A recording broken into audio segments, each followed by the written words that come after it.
मित्रों, मासिक धर्म प्रत्येक स्त्री को हर महीने आता ही है और मासिक धर्म के दौरान उसे अत्यधिक असहनीय पीड़ाएं झेलनी पड़ती हैं। किंतु क्या आपने कभी सोचा है कि स्त्रियों को ही मासिक धर्म प्रतिमाह क्यों आता है, तथा एक स्त्री को मासिक धर्म के समय वह कौन से कार्य हैं जो भूल से भी नहीं करने चाहिए, अन्यथा भयंकर पाप लगता है, जिस कारण से उस स्त्री को घोर नरक में सजा भोगनी पड़ती है। तो मित्रों, आज की इस वीडियो में हम आपको बताएंगे कि किस श्राप के कारण स्त्रियों को मासिक धर्म आता है और वह कौन से कार्य हैं जो किसी भी स्त्री को मासिक धर्म दौरान नहीं करने चाहिए, तथा भगवान शिव शंकर जी ने इसके बारे में क्या बताया है। तो अति विलंब ना करते हुए जानेंगे आज के इस वीडियो में। प्रिय दर्शकों, एक समय की बात है जब माता पार्वती पृथ्वी लोक पर भ्रमण कर रही थी। तभी एक स्त्री मासिक धर्म की पीड़ा से बहुत परेशान थी और जोर जोर से रो रही थी। तभी माता पार्वती की नजर उस स्त्री पर पड़ी और माता पार्वती उससे पूछने लगी कि क्या बात है सखी, तुम इतना परेशान क्यों हो। तब उस स्त्री ने कहा कि हे माते, मुझे मासिक धर्म के कारण अत्यधिक पीड़ाएं हो रही हैं जो असहनीय है और जिसे मैं आपको कैसे बताऊं। उस स्त्री की ये बात सुनकर माता पार्वती अपने मन में सोचने लगी कि हम स्त्रियों को मासिक धर्म के दौरान इतनी अधिक पीड़ाएं झेलने पड़ती हैं। आखिर मासिक धर्म स्त्रियों को ही क्यों आता है और मासिक धर्म में स्त्री को अछूत क्यों माना जाता है। क्या हम स्त्रियां इंसान नहीं हैं? ऐसा भेदभाव केवल हम नारी जाति के साथ ही क्यों हो रहा है? मित्रों, मासिक धर्म मेरे मन में उठ रही इस शंका का समाधान केवल अब तो भगवान शिव ही कर सकते हैं। फिर आगे माता पार्वती अपने मन ही मन सोचती हैं। इतना सोचकर वो सीधा भगवान शिव के पास जाती हैं। तब भगवान शिव माता पार्वती से कहने लगते हैं, हे देवी, क्या बात है? आइए, आपका स्वागत है। आपका मन मुझे विचलित प्रतीत होता है। तब माता पार्वती ने कहा, हे प्रभु, आज मेरे मन में एक प्रश्न उठ रहा है और मैं चाहती हूं कि आप मेरे प्रश्न का उत्तर देकर मुझे संतुष्ट करने का प्रयास करें। भगवान शिव ने कहा, हे देवी, आपके मन में जो भी प्रश्न या शंका है आप बस मुझे बताओ। मैं तुम्हारे प्रश्न का उत्तर देकर तुम्हें संतुष्ट करने का प्रयास करूंगा। माता पार्वती ने कहा, प्रभु, मेरा प्रश्न ये है कि स्त्रियों को ही प्रतिमाह मासिक धर्म क्यों आता है तथा उन्हें ही इतनी असहनीय पीड़ाएं क्यों झेलनी पड़ती है, और क्या सच में मासिक धर्म के दौरान स्त्री अछूत हो जाती है तथा मासिक धर्म के दौरान कौन कौन से कार्य हैं जो नहीं करने चाहिए, नहीं तो महापाप लगता है। तब भगवान शिव ने कहा, हे देवी, इसके पीछे प्राचीन काल में स्त्रियों को मिला श्राप है और उसी श्राप के कारण स्त्रियों को मासिक धर्म आता है। तब अति विस्मय के साथ माता पार्वती ने कहा, कौन सा श्राप प्रभु, मुझ बताओ, मैं उस श्राप के बारे में जानना चाहती हूं। तब आगी मंद मुस्कान के साथ भगवान शिव ने कहा, इसका उत्तर मैं आपको एक प्राचीन कथा के माध्यम से दूंगा, और यदि आपने कथा को पूरा मन लगाकर अंत तक सुना तो तुम्हें तुम्हारे प्रश्न का उत्तर मिल जाएगा। तब आगे अति उत्सुकता के साथ माता पार्वती ने कहा, प्रभु, आप कथा सुनाइए, मैं इस कथा को पूरा मन लगाकर अंत तक सुनूंगी। भगवान शिव ने कहा, प्राचीन काल की बात है जब विद्यानगर में सुधर्मा नाम का एक अनाथ ब्राह्मण रहता था, जिसके माता पिता की एक नदी के प्रवाह में डूबकर मृत्यु हो गई और फिर सुधर्मा ने अकेले रहकर अपने गुरुकुल में दीक्षा ग्रहण की थी। उसे जीवन समस्त वेदों और शास्त्रों का ज्ञान था। वह एक संयमी और परम बुद्धिमान तथा धर्म के मार्ग पर चलने वाला एक श्रेष्ठ ब्राह्मण था। उसके नगर के सभी लोग उसका बहुत सम्मान करते थे। सुधर्मा प्रतिदिन यज्ञ करता था तथा दान धर्म के साथ संध्या उपासना भी करता था। सुधर्मा की पत्नी का नाम सत्यभामा था। मेरे मन में उठ रही इस शंका का समाधान केवल उसकी पत्नी भी उसी की तरह अत्यंत चरित्रवान, गुणवान तथा पतिव्रता धर्म का पालन करने वाली स्त्री थी। फिर एक दिन सुधर्मा ने अपने घर पर भगवान सत्यनारायण की पूजा रखी और सभी ब्राह्मणों तथा नगरवासियों को अपने घर पर भोजन के लिए निमंत्रण दिया। उसकी पत्नी ने अपने घर पर प्रीति भोज में भांति भांति प्रकार के भोजन बनाए थे। फिर जब सभी ब्राह्मण आ गए तो पूजा शुरू कर दी गई। सभी ब्राह्मणों ने पूजा की और पूजा समाप्त होने के बाद सुधर्मा ने सभी ब्राह्मणों के पैर धोए और उन्हें बड़े ही प्रेम से अपने घर में बैठकर भोजन कराया। जब सभी ब्राह्मणों ने भोजन कर लिया तब फिर आगे सुधर्मा ने उन्हें वस्त्र आदि दान करके विदा कर दिया। फिर सभी नगरवासियों को भोजन करवाया। उसके बाद नगरवासियों को भी सुधर्मा ने वस्त्र आदि दान किए। फिर जब सभी ने भोजन कर लिया और सभी को विदाई हो गई तब सुधर्मा अपने घर के बाहर आया और बाहर आकर उसने देखा कि उसके घर के सामने एक कुत्ता और एक सुवर्ण आपस में कुछ बातें कर रहे थे। सुधर्मा ने उस कुत्ते और सुवर्ण की बातें सुनी तो वो बहुत आश्चर्यचकित हो गया, क्योंकि वो कुत्ता और सुवर्ण और कोई नहीं बल्कि उसके माता पिता ही थे, जो पिछले जन्म में पाप कर्मों के कारण ही इस जन्म में कुत्ता और सुवर्ण बन गए थे। ये सब जानकर सुधर्मा अपने मन में सोचने लगा, अरे, ये तो मेरे माता पिता ही हैं जो मेरे घर पर पशु बनकर आए हैं। किंतु मेरे माता पिता ने पिछले जन्म में ऐसा कौन सा पाप किया था जिस कारण से आज उन्हें कुत्ते और सुवर्ण का जन्म मिला है। अब मैं इनके उद्धार के लिए क्या करूं? ये है। फिर रात हो जाती है और वो अपने बिस्तर पर लेट जाता है, किंतु उसको नींद नहीं आती है और उसके मन में बस वही बात गूंज रही थी कि मैं अपने माता पिता की मुक्ति के लिए क्या करूं, और रात भर वो इसी बात को लेकर चिंतित था। फिर सुबह होते ही वो अपने गुरु मुनि वशिष्ठ जी के आश्रम पहुंच जाता है। वहां पहुंचकर उसने देखा कि मुनि वशिष्ठ जी अपनी कुटिया में ध्यान लगाए बैठे थे। उसकी पत्नी भी उसी की तरह अत्यंत चरित्रवान, गुणवान। फिर जब मुनि वशिष्ठ जी ने आंखें खोलीं तो देखा कि उनके सामने सुधर्मा ब्राह्मण खड़ा है। उसको देखकर मुनि वशिष्ठ जी ने कहा, क्या बात है शिष्य, तुम इतना चिंतित क्यों हो? तो सुधर्मा ने कहा, गुरुजी, कल मेरे साथ जो घटना घटी है उसी बात को लेकर मैं बहुत चिंतित हूं। तब आश्चर्य के साथ मुनि वशिष्ठ जी ने कहा, कौन सी घटना घटी है? मुझे स्पष्ट रूप से सब कुछ बताओ, तभी मैं तुम्हारी समस्या का समाधान करूंगा। सुधर्मा ने कहा, गुरुजी, कल मैंने अपने घर पर भगवान सत्यनारायण का पूजन करवाया था और उसमें अनेक ब्राह्मणों को और नगरवासियों को भोजन कराया था। साथ में सबको वस्त्र आदि दान किया था। फिर जब मैं अपने घर के बाहर आया तो मैंने देखा कि मेरे द्वार पर एक कुत्ता और एक सुवर्णी खड़े होकर आपस में बातें कर रहे थे। वो कुत्ता उस सुवर्णी से कह रहा था कि आज देखो कैसी घटना घटी। हमारे पुत्र के घर में ब्राह्मणों के भोजन के लिए जो दूध रखा था, एक सांप ने उस दूध के बर्तन में अपना विष उगल दिया था, जिसे देखकर मुझे बड़ी ही चिंता होने लगी, क्योंकि उसी दूध से भोजन बनने वाला था। अगर मेरे पुत्र के घर पर उस विषैले दूध से मैमा जाना और सभी लोग उस दूध से बना भोजन खा लेते तो उन सब की मृत्यु हो जाती। इसीलिए मैंने एक धक्का देकर उस बर्तन का सारा दूध भूमि पर गिरा दिया। तभी मेरी बहू ने देख लिया और उसने मुझे डंडों से खूब पीटा, जिससे मेरे शरीर पर बहुत चोटें आई हैं और अब मैं ठीक तरह से चल भी नहीं पा रहा हूं। अब मुझसे ये पीड़ाएं सहन नहीं हो रही हैं। कुत्ते की ये बात को सुनकर वो सुवर्णी बहुत दुखी हो गई और उस कुत्ते से कहने लगी, हे स्वामी, अब मैं आपको मेरे दुख का कारण सुनाती हूं। पूर्व जन्म में हम इसी ब्राह्मण के माता पिता होकर भी आज हम कुछ भी कर नहीं सकते हैं तथा हमारी व्यथा हम इस ब्राह्मण को समझा नहीं सकते हैं।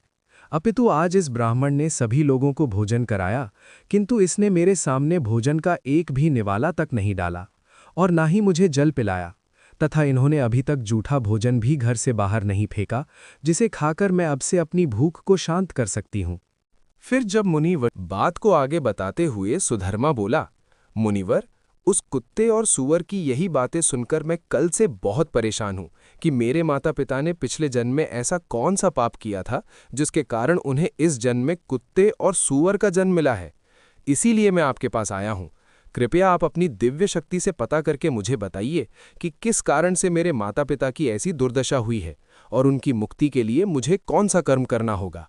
तब मुनि वशिष्ठ जी ने ध्यान लगाते हुए वो सब कुछ देख लिया जो उसके माता पिता ने पूर्व जन्म में किया था। फिर वो सुधर्मा से कहने लगे, हे ब्राह्मण सुधर्मा, तुम्हारे माता पिता ने पिछले जन्म में घोर पाप किया है और उसी पाप कर्मों के कारण उनकी ऐसी दुर्दशा हुई है। तब सुधर्मा कहने लगा, हे गुरुदेव, कौन से पाप के कारण मेरे माता पिता की ये दुर्दशा हुई है? कृपया मुझे उसके बारे में विस्तार से बताइए। मित्रों, अब मुनि वशिष्ठ जी ने कहा, हे ब्राह्मण सुधर्मा, ये कुत्ता जो तुम्हारे पिता हैं, ये पिछले जन्म में विष्णु नगर के श्रेष्ठ ब्राह्मण हुआ करते थे, जिनकी विद्या और सम्मान पूरे नगर में विख्यात थी। परंतु उन्होंने अपने जीवन में कुछ ऐसे कर्म किए जिनके कारण उन्हें इस जन्म में पशु योनि में आना पड़ा है। इन्होंने एक दिन एकादशी का व्रत रखा, परंतु ये उस व्रत का पालन न कर सके और व्रत होते हुए भी इन्होंने भोजन कर लिया था। और तो और एकादशी व्रत के दिन भी तुम्हारे पिता ने दान धर्म नहीं किया था। बात को आगे बताते हुए सुधर्मा बोला, मुनि, इन्होंने अपने द्वार पर आए हुए भिखारी को बिना भोजन कराए ही अपने द्वार से ही भगा दिया था, जिस कारण से उस भिखारी ने इन्हें श्राप दिया था कि जिस तरह मैं भूखा हूं उसी तरह एक दिन तुझे भी भूख से तड़पना पड़ेगा। और तुम्हारे पिता ने पिछले जन्म में मासिक धर्म के दौरान ही तुम्हारी माता के साथ संबंध बनाया था और इन्हीं सब पापों के कारण ही तुम्हारे पिता को इस जन्म में कुत्ते का जन्म मिला है और अब वो उन पापों की सजा भोग रहे हैं। हे ब्राह्मण सुधर्मा, अब तुम अपनी माता के बारे में सुनो। स्त्री के लिए मासिक धर्म के समय कुछ विशेष नियम और मर्यादाएं स्थापित की गई हैं, जिनका पालन करना आवश्यक होता है, परंतु तुम्हारी माता ने इन मर्यादाओं का उल्लंघन किया, जिसके कारण उन्हें भी महापाप का भागी बनना पड़ा। तुम्हारी माता जब रजस्वला अवस्था में थी तब भी उन्होंने भोजन बनाया। इस अवस्था में शास्त्रों के अनुसार भोजन बनाना वर्जित माना गया है, क्योंकि उस समय स्त्री को विश्राम करना चाहिए और किसी भी पवित्र कार्य से दूर रहना चाहिए। परंतु तुम्हारी माता ने इस नियम का उल्लंघन किया और रजस्वला होते हुए भी रसोई का कार्य किया, जिससे उनकी पवित्रता भंग हुई और भोजन में अशुद्धता आ गई। ये पहला कारण है जिसके कारण उन्हें पाप का दोष लगा। इसके अलावा इस अवस्था में भी उन्होंने भगवान की पूजा की। उन्होंने रजस्वला अवस्था में भी तुलसी को जल चढ़ाया, जो कि धर्म और शास्त्रों की दृष्टि में अनुचित माना जाता है। इसी कारण से उन्हें महापाप लगा था। इसी बीच मासिक धर्म में होते हुए भी तुम्हारे पिता के साथ शारीरिक संबंध भी बनाए थे। ऐसा उन्होंने कई बार किया, जिसके कारण तुम्हारे माता और पिता की अकाल मृत्यु हो गई थी। और उसी पाप के कारण उन्हें, क्योंकि मासिक धर्म के दौरान स्त्री 3 से 4 दिनों के लिए अपवित्र हो जाती है, इसीलिए मासिक धर्म के दौरान स्त्री को पूजा पाठ नहीं करना चाहिए, ना ही सत्संग करना चाहिए। प्रत्येक स्त्री को इन 3 से 4 दिनों में अपने बाल भी नहीं धोने चाहिए, इससे उसके पति की आयु कम होती है। मासिक धर्म के दौरान पेड़ पौधों को स्पर्श नहीं करना चाहिए। और सबसे महत्वपूर्ण बात यह है कि मासिक धर्म के दौरान किसी भी स्त्री को अपने पति के साथ संबंध नहीं बनाना चाहिए, क्योंकि ऐसा करने से महापाप लगता है। मासिक धर्म के दौरान स्त्री 3 से 5 दिनों के लिए अपवित्र हो जाती है और 5वें दिन वह स्नान करके पवित्र हो जाती है। 6वें दिन स्नान करने के पश्चात रजस्वला स्त्री को अपने पति का मुख देखना चाहिए तथा अन्य किसी भी पुरुष का मुख नहीं देखना चाहिए। यदि पति समीप ना हो तो सूर्य देव के दर्शन करने चाहिए। गुरु वशिष्ठ सुधर्मा से कहते हैं, हे ब्राह्मण श्रेष्ठ, इसी पाप के कारण तुम्हारे पिता को कुत्ते और तुम्हारी माता को सूकर्ण का जन्म मिला है। मुनि वशिष्ठ जी की ये बात सुनकर सुधर्मा ने कहा, हे गुरुदेव, आपने ये तो बता दिया कि मेरे माता पिता को किस पाप के कारण कुत्ते और सूकर्ण का जन्म मिला है, किंतु आपने ये नहीं बताया कि अब मैं अपने माता पिता की मुक्ति के लिए क्या करूं। तो गुरु वशिष्ठ जी ने कहा, हे ब्राह्मण सुधर्मा, तुम किसी भी अमावस्या के दिन अपने माता पिता की मुक्ति के लिए श्राद्ध तथा तर्पण करो और दान धर्म करो, गाय की सेवा करो और गौ माता को भोग लगाओ तथा अपने माता पिता की मुक्ति के लिए भगवान से प्रार्थना करो। फिर सुधर्मा अपने घर जाता है। क्योंकि मासिक धर्म के दौरान स्त्री 3 और अमावस्या रात्रि को श्राद्ध करता है और इस तरह उसके माता पिता को मुक्ति मिलती है। मित्रों, कथा को आगे बताते हुए भगवान शिव माता पार्वती से कहते हैं, हे देवी, अब तो आपको पता चल गया होगा कि स्त्रियों को मासिक धर्म में कौन से कार्य नहीं करने चाहिए। अब मैं आपको ये भी बताता हूं कि स्त्रियों को मासिक धर्म क्यों आता है और मासिक धर्म के दौरान उन्हें इतनी पीड़ाएं क्यों झेलनी पड़ती हैं। तो सुनो, सतयुग में कालकेय नाम का एक प्रसिद्ध दानव हुआ था। दानव प्रवृत्ति का होने के कारण वो हमेशा युद्ध करने के लिए तत्पर रहता था। फिर एक दिन सभी दानव कालकेय दानव के साथ मिलकर स्वर्गलोक पर अधिपत्य करने के लिए आक्रमण कर देते हैं। उन असुरों के पास भयंकर शक्तिशाली अस्त्र और खंजर थे। ये सब देखकर स्वर्गलोक के सभी देवता भयभीत हो जाते हैं और वो तुरंत ब्रह्मा जी के पास पहुंच जाते हैं। सभी देवताओं को एक साथ देखकर ब्रह्मा जी ने कहा, क्या बात है, आप सभी इतना घबराए हुए क्यों हो और एक साथ मेरे पास क्यों आए हो? स्वर्गलोक में सब ठीक तो है ना? तो देवताओं ने कहा, नहीं ब्रह्मदेव, स्वर्गलोक में कुछ ठीक नहीं है। स्वर्गलोक पर अधिपत्य करने के लिए असुरों ने आक्रमण कर दिया है, इसीलिए हम सभी आपके पास मदद मांगने के लिए आए हैं। क्योंकि असुरों के पास अस्त्र शस्त्र है और हमारे पास अस्त्र शस्त्र भी नहीं है। तो ब्रह्मा जी ने कहा, तुम सभी देवता इसी क्षण महर्षि दधीच जी के पास चले जाओ और अमावस्या रात वे तुम्हें अपने शरीर की हड्डियों से तुम्हें अस्त्र शस्त्र प्रदान करेंगे और तुम उन्हीं अस्त्रों का प्रयोग करके असुरों का वध कर सकोगे। फिर सभी देवता महर्षि दधीच के आश्रम पर जाते हैं और वे सभी उनसे प्रार्थना करते हुए कहते हैं, हे दधीच महर्षि, स्वर्गलोक पर असुरों ने आक्रमण कर दिया है और हमारे पास उनसे लड़ने के लिए अस्त्र शस्त्र नहीं है, इसीलिए हम आपसे मदद मांगने आए हैं।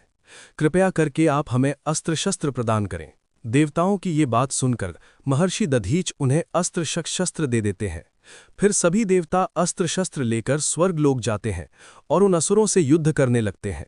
युद्ध में इंद्रदेव भी थे, जो असुरों को पराजित कर रहे थे, और इस प्रकार से दैत्यों और देवताओं के बीच आकाश मार्ग में भीषण युद्ध चलता है। फिर देवराज इंद्र और असुर कालकेय आमने सामने आ जाते हैं। दोनों के बीच भीषण युद्ध होता है और देवराज इंद्र अपने वज्र का प्रहार करके कालकेय को मार डालते हैं। किंतु उसके शरीर में एक ब्रह्म हत्या वास करती थी, जिससे इंद्रदेव को ब्रह्म हत्या का पाप लगता है। इसीलिए देवराज इंद्र ब्रह्मदेव के पास जाते हैं। वे तुम्हें अपने शरीर और उनसे ब्रह्म हत्या से छुटकारा पाने का उपाय पूछते हैं। तो ब्रह्मा जी ने कहा, हे इंद्रदेव, ब्रह्म हत्या के इस महापाप से बचने का एक ही उपाय है कि आप इस ब्रह्म हत्या को 4 भागों में दान कर दो, जिससे तुम इस पाप से पूरी तरह से बच जाओगे। तब इंद्रदेव ने कहा, ठीक है। तो ब्रह्मा जी ने कहा, तुम्हारे ब्रह्म हत्या के पाप का 1/4 भाग अग्नि के भीतर रहेगा, क्योंकि जो भी मनुष्य अग्नि को आहुति नहीं देगा उसे इस पाप को भोगना पड़ेगा। और तुम्हारा दूसरा 1/4 भाग जल के भीतर रहेगा। जो भी जल में थूकेगा अथवा जल में मल मूत्र का त्याग करेगा उसे भी इसका पाप भोगना पड़ेगा। और इसका तीसरा 1/4 भाग पेड़ पौधों और वृक्षों के भीतर रहेगा। जो भी मनुष्य अकाल कारण ही वृक्षों को काटेगा उसे भी ब्रह्म हत्या का पाप लगेगा। फिर कथा को आगे बताते हुए भगवान शिव ने कहा, हे देवी, इस तरह ब्रह्म हत्या के जिस घोर पाप से बचने के लिए इंद्रदेव ने पाप के 3 हिस्से अग्नि, जल और वृक्ष को दे दिए, और जो इसका चौथा हिस्सा था जो स्त्रियों ने ले लिया था, इसी कारण आज स्त्रियों को मासिक धर्म आता है और इतनी पीड़ाएं झेलनी पड़ती हैं। इसीलिए जो भी पुरुष मासिक धर्म के दौरान स्त्रियों को स्पर्श करता है अथवा उनके साथ संबंध बनाता है उसे ब्रह्म हत्या का पाप लगता है। भगवान शिव कहते हैं, हे देवी, अब मैंने आपके सभी प्रश्नों के उत्तर दिए हैं। तब माता पार्वती प्रसन्नता के साथ बोली, हे प्रभु, मैं इस अनमोल ज्ञान का अवश्य ही प्रसार करूंगी। आपका मनपूर्वक धन्यवाद। तो आशा करते हैं आपको ये प्रथा अवश्य ही अच्छी लगी होगी। तो वीडियो को लाइक और स्माइल गाइस चैनल को सब्सक्राइब करना ना भूलिए। साथ ही कमेंट में जरूर लिखें, हर हर हर महादेव, जय मां लक्ष्मी, और उनसे ब्रह्म हत्या से छुट